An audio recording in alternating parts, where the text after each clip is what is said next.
Good morning વિદ્યાર્થી મિત્રો. Last વિડીયોમાં આપણે અ વન્ડરફુલ ક્રિએશન એમનો પાર્ટ 2 વિશે સમજૂતી મેળવેલી હતી. એમની અંદર દેવદૂત છે એ ભગવાનને પ્રશ્ન પૂછે છે કે તમે 3 આંખની જોડી શા માટે બનાવવા માગો છો, અને ભગવાન એનો જવાબ આપે છે અને સાથે સાથે માતાની કેટલીક વિશેષતાઓ વિશે વાત કરે છે. ત્યારે દેવદૂત કહે છે કે ભગવાન તમે થાકી ગયેલા લાગો છો એટલે તમે આરામ કરો, પરંતુ ભગવાન કહે છે કે હું એમ ન કરી શકું, કારણ કે મેં મારા શ્રેષ્ઠમાં શ્રેષ્ઠ વિચારો એ માની અંદર મૂકી દીધા છે અને મેં લગભગ મોટા ભાગનું કામ પૂર્ણ કરી દીધું છે, એટલે હું એમ ન કરી શકું. અને ત્યાર પછી હજુ માતાની વિશેષતા જણાવતા કહે છે કે માં છે એ માત્ર ને માત્ર અડધો કિલો કોબીજની અંદર આખા કુટુંબનું ભરણ પોષણ કરવા માટે સક્ષમ છે. સાથે સાથે પોતે જ્યારે બીમાર થાય ત્યારે પોતાની જાતને જ સાજી કરી શકશે. અને હજુ એક માની વિશેષતા જણાવતા કહે છે કે તેણી બાળકને ભણવાનું, એનું રમવાનું, એનું સૂવાની બધી જ જવાબદારીઓ સંભાળી શકે છે, અને એ પણ બિલકુલ ગુસ્સો કર્યા વગરના. ત્યાર પછીથી આગળ જોઈએ છીએ.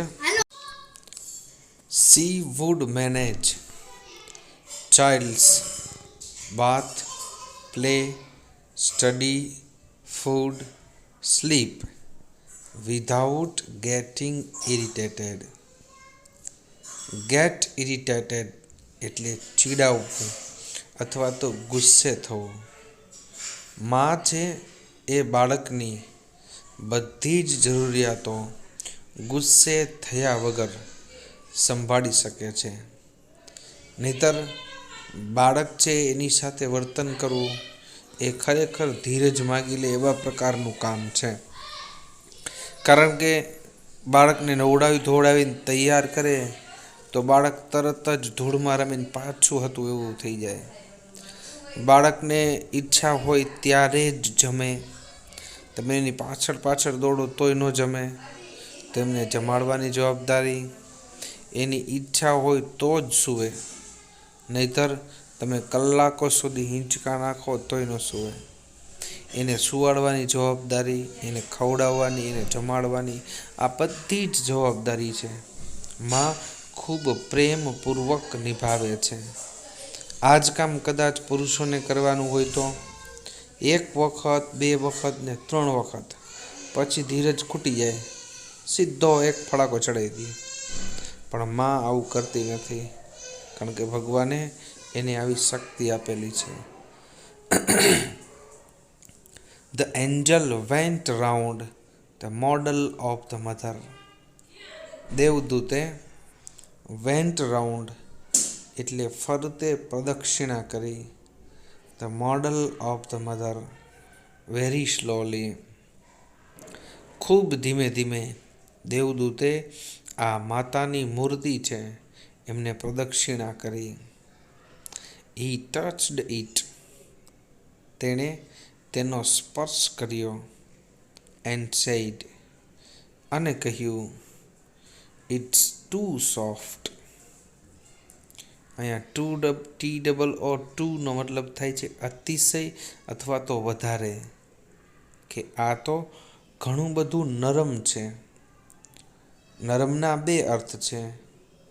એક ભૌતિક દ્રષ્ટિએ જોઈએ તો સ્પર્શ કરવાથી પોંચું લાગે છે, જેમ કોઈ લોખંડ છે કે બીજી કોઈ ધાતુ છે એ કઠણ હોય, જ્યારે મનુષ્યનું ચામડીનું બનેલું શરીર છે એ નરમ છે. અને બીજું સ્વભાવની દ્રષ્ટિએ પણ એકદમ નરમ છે. દેવદૂત છે એ માના આવા બધા જ લક્ષણો જોઈ અને પ્રભાવિત થઈ ગયો. જે પણ કોઈ વ્યક્તિ પૂજ્ય હોય એમને આપણે પ્રદક્ષિણા કરી છે, એટલે દેવદૂતે માના આવા બધા જ સદ્ગુણોને જોઈ એને ભગવાનની સમકક્ષ સમજ્યા અને એની પ્રદક્ષિણા કરી. અને સ્પર્શ કરતાની સાથે એને એવું જણાયું કે આ માં તો ખૂબ જ નરમ છે. તો ભગવાન જવાબ આપે છે, બટ વેરી ટફ. ટફ એટલે કે કઠોર, પરંતુ ખૂબ જ કઠોર છે. Said the Lord excited. Excited એટલે ઉત્તેજિત થઈને. ઉત્તેજિત થઈ અને ભગવાને કહ્યું કે નરમ છે અને સાથે સાથે કઠોર પણ છે. નરમ છે મતલબ કે એકદમ લાગણીશીલ છે, અને કઠોર છે એટલે ગમે તેવી વિપરીત પરિસ્થિતિઓ છે એનો સામનો કરી શકે એવી સક્ષમ છે. કદાચ તમે સમાજમાં એવા પ્રસંગો જોયા હશે કે કોઈ બાળકનો પિતા નાનપણની અંદર મૃત્યુ પામે અને ઘરનો બીજો કોઈ જ આધાર ન હોય તો માં છે એ ગમે તેમ કરીને કોઈના ઘરના કામકાજ કરીને પણ, ભીખ માગીને પણ બાળકનો ઉછેર કરે છે. પરંતુ એ જ જગ્યાએ જો કોઈ પુરુષ હોય અને એની પત્ની નાના બાળકને મૂકીને મૃત્યુ પામે તો પુરુષ આ બધી બાળકની જવાબદારી સંભાળી શકે એમ નથી. એ તરત જ એવું કહેશે કે મારે કમાવા જવું કે બાળકને સાચવવું. પરંતુ કેટલી સ્ત્રીઓ એવી છે કે મજૂરી કરવા માટે જાય અને સાથે બાળકને ભેગું પણ લઈ જાય. આ બધી જ જવાબદારી માં સંભાળી શકે છે, એટલે એ કઠોર છે. પેટે પાટા બાંધીને પણ બાળકનો ઉછેર કરી, સારું શિક્ષણ આપી અને સારી પોસ્ટ પર પહોંચાડનારી ઘણી બધી માને આપણે જોઈ છે. પણ આ કામ પિતા ન કરી શકે. એટલે ભગવાન કહે છે કે ખૂબ નરમ છે, સાથે સાથે કઠોર પણ છે. You can not imagine. Imagine એટલે કલ્પના કરવી. ભગવાન કહે છે કે દેવદૂત, તું કલ્પના પણ ન કરી શકે what this mother can do, કે આ માં શું કરી શકે. એન્ડ ઇન્ડ્યોર એટલે સહન કરી શકે. કે કદાચ તું કલ્પના પણ ન કરી શકે કે આ માં શું કરી શકે અને શું સહન કરી શકે. કારણ કે માં એ આખરે સહન શક્તિની મૂર્તિ છે. ગમે તેટલી તકલીફો વેઠીને બાળકોને ઉછેર કરીને મોટા કરે છે, તેમ છતાં એ સંતાનો જ્યારે મા બાપને વૃદ્ધાશ્રમની અંદર મૂકી આવે છે ત્યારે પિતા છે એ ગુસ્સો પ્રદર્શિત કરે છે. પણ તેમ છતાં માં તો એમ જ કહે છે કે દીકરો તો બિચારો ડાયો છે, પણ વહુ આગળ ન હાલે એટલે દીકરો શું કરે. છતાંય ક્યારેય પોતાના દીકરાના અવગુણ નથી ગાતી, કારણ કે એ બધું જ સહન કરી શકે છે એવી ક્ષમતા છે. જ્યારે પિતા છે, કેટલાય પિતા એવા છે કે દીકરા સાથે અણબનાવ બને તો જીવે ત્યાં સુધી દીકરાનું સામું પણ જોતા નથી. જ્યારે માં છે એ સહન શક્તિની મૂર્તિ છે, તરત જ માફ કરી દે. તો દેવદૂતને પ્રશ્ન થાય છે, કેન ઇટ થિંક. શું એ વિચારી શકે છે. કારણ કે દેવદૂતને આશ્ચર્ય લાગે છે કે જે માણસ વિચારી ન શકતું હોય એ જ આટલું બધું સહન કરી શકે. જેની પાસે બુદ્ધિ ક્ષમતા ન હોય, ખબર ન પડતી હોય ને એવા વ્યક્તિ આવું સહન કરી શકે. તો શું માને બધી ખબર પડે છે, એ વિચારી શકે છે. તો ભગવાન કહે છે, not only can see think, કે માત્ર તે વિચારી શકે એટલું જ નહીં, but can reason and compromise too. Reason એટલે કે બુદ્ધિપૂર્વક વિચારવું, અહીંયા સમાધાન કરવું અથવા તો બુદ્ધિપૂર્વક વિચારવું. એ રીઝનનો અર્થ કારણ એમ નથી. નાઉન તરીકે આપેલું હોય ત્યારે એનો અર્થ થાય છે કારણ, પરંતુ અહીંયા કેન ક્રિયાપદ આપેલું છે અને એના પછી હંમેશા કેન મોડેલ ઓક્સિલરી છે અને એના પછી હંમેશા ક્રિયાપદનું મૂળ રૂપ જ હોય છે. એટલે કે છે કેન રીઝન સમાધાન કરી શકે છે, એન્ડ કોમ્પ્રોમાઇઝ ટુ અને જતું પણ કરી શકે છે. સેડ ધ લોર્ડ, કે ભગવાને કહ્યું કે માત્ર તે વિચારી શકે એવું નહીં, પરંતુ તે બુદ્ધિપૂર્વક વિચારી અને સમાધાન પણ કરી શકે છે. એવી ક્ષમતા મા પાસે છે.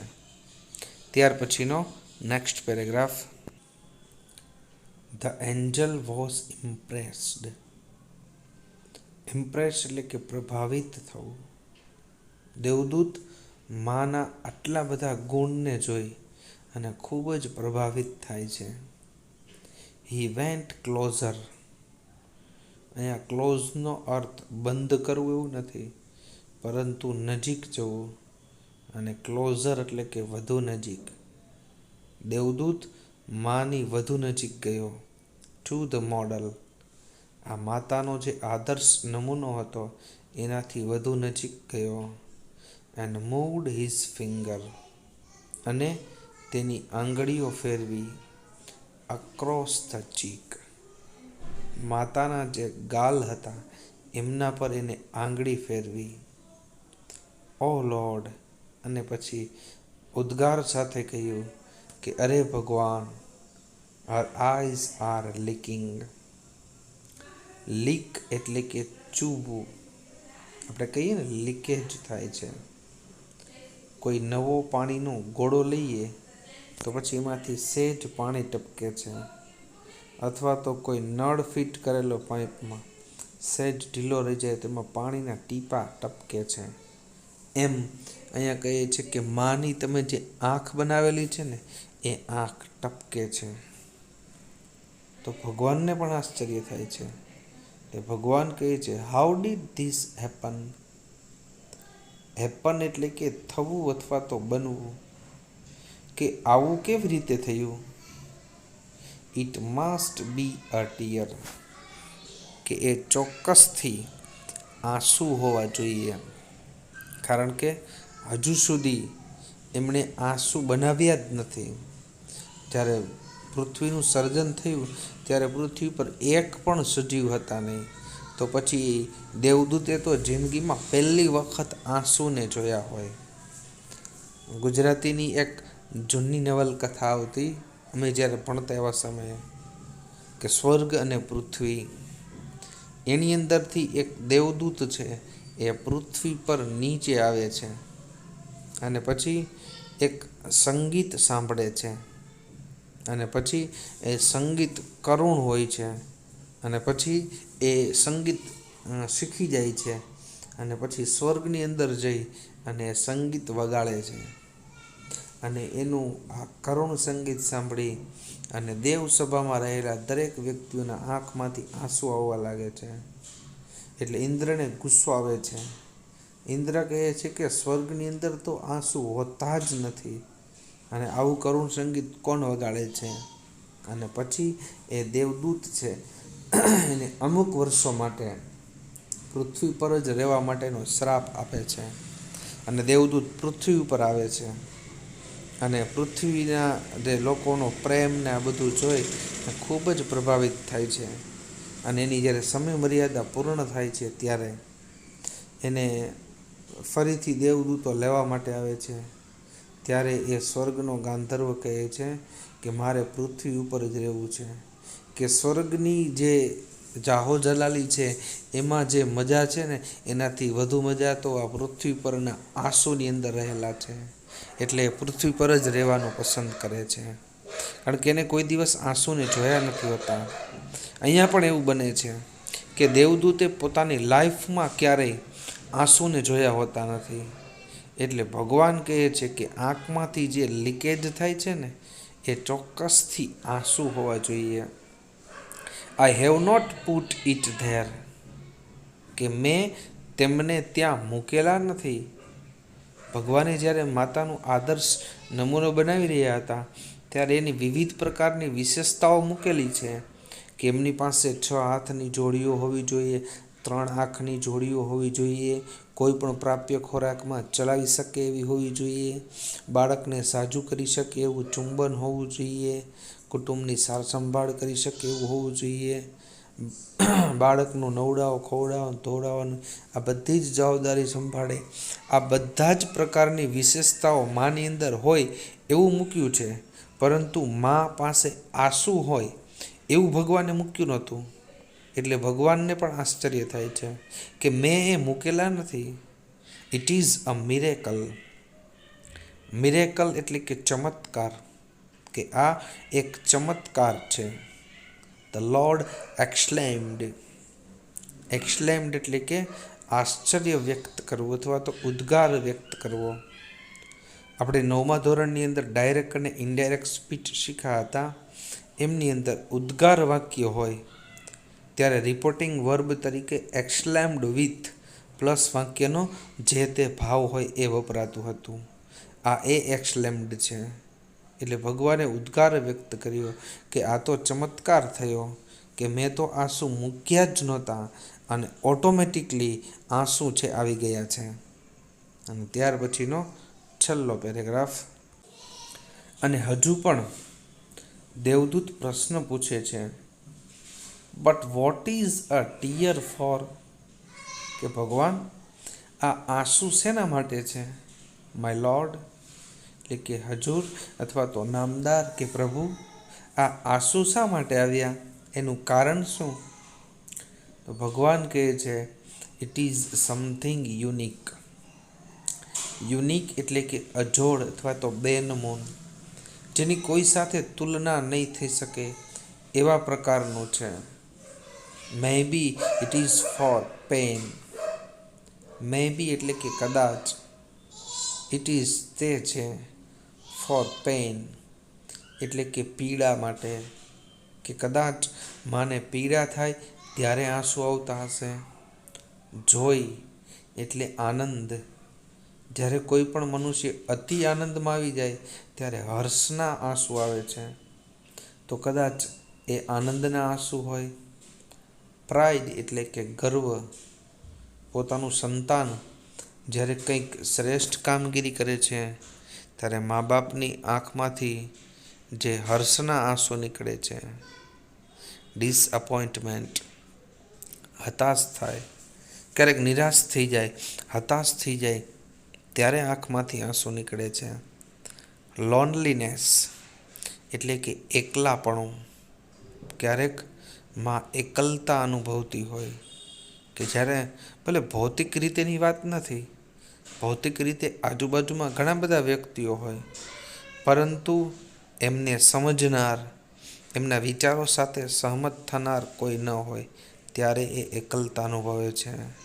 અને આ બધી જ પરિસ્થિતિની અંદર પીડા હોય, આનંદ હોય, ગર્વ હોય કે હતાશા હોય કે પછી એકલતા હોય, આ બધી જ પરિસ્થિતિમાં કદાચ માની આંખની અંદર આંસુ આવતા હશે. The lord explained. એક્સપ્લેન એટલે સમજાવવું. ભગવાને દેવદૂતને સમજાવતા કહ્યું કે આ આંસુ શેના માટેના છે. વોટ અ વન્ડરફુલ ક્રિએશન, કે કેવું અદ્ભુત સર્જન કહેવાય કે કોઈ જ પણ સ્વાર્થ વગર માં છે પોતાના બાળકનો ઉછેર કરી રહી છે. તો આ યુનિટની અંદરથી માનો મહિમા વિશે આપણને સમજવા મળે છે કે આપણા જીવનની અંદર માનું કેટલું મહત્ત્વ રહેલું છે. કેટલી વેદનાઓ, કેટલી પીડાઓ, તકલીફો વેઠી અને આપણી માએ આપણો ઉછેર કરી અને આવડા મોટા બનાવેલા છે. એ કદાચ આજે તમે ન સમજી શકો, પરંતુ જ્યારે તમે મા બાપ બનશો ત્યારે એ પરિસ્થિતિને સમજી શકશો કે એક બાળકને ઉછેરવા માટે મા બાપ પોતાની આખી જિંદગી ખર્ચી દેતા હોય છે. અને તેમ છતાંય એમના સંતાનો એમની વૃદ્ધાવસ્થાની અંદર મા બાપને તરછોડતા હોય છે. આજ એક બાળક તરીકે આપણને પણ એ સમજવાની ખાસ જરૂર છે કે અત્યારે તમે જે કંઈ છો એ બધું જ આપણા મા બાપને આભારી છે. એટલે આપણે કદાચ એમના માટે ગમે તેટલું કરીએ તો એ પણ ઓછું છે. તો આપણે એમના માટે ખાસ વિશેષ કંઈ કરવાનું નથી.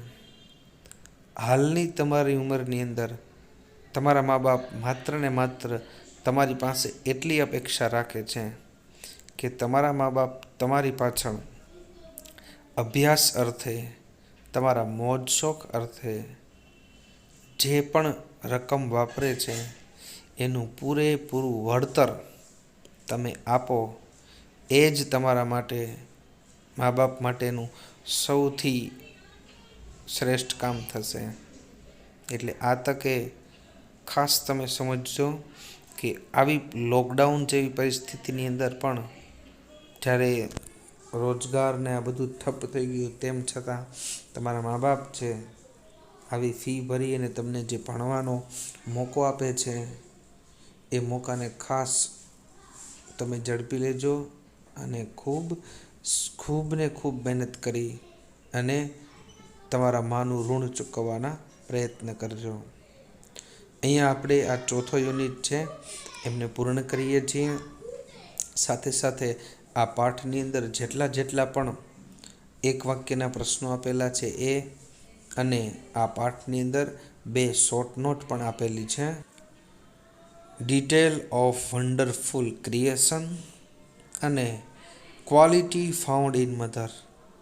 આ 2 શોર્ટ નોટ છે, ખાસ અગત્યની છે અને આઈએમપી કહી શકાય એવા પ્રકારની શોર્ટ નોટ છે. એટલે આ શોર્ટ નોટને ખાસ તૈયાર કરી લેજો.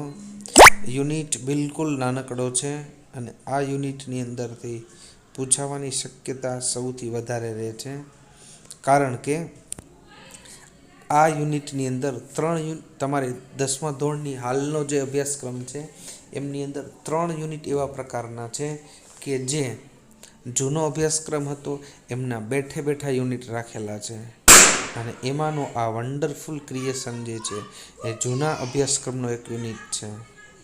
એટલે આ અભ્યાસક્રમની અંદરથી શોર્ટ નોટ પૂછાવાના ચાન્સીસ સૌથી વધારે રહે છે. એટલે આ શોર્ટ નોટ ઉપર ખાસ ભાર આપી અને તૈયાર કરજો. આવતીકાલે ત્યાર પછીના ટોપિક ઉપર આપણે ચર્ચા કરીશું. બરાબર છે? અહીંયા સુધી રાખીએ. Okay, by.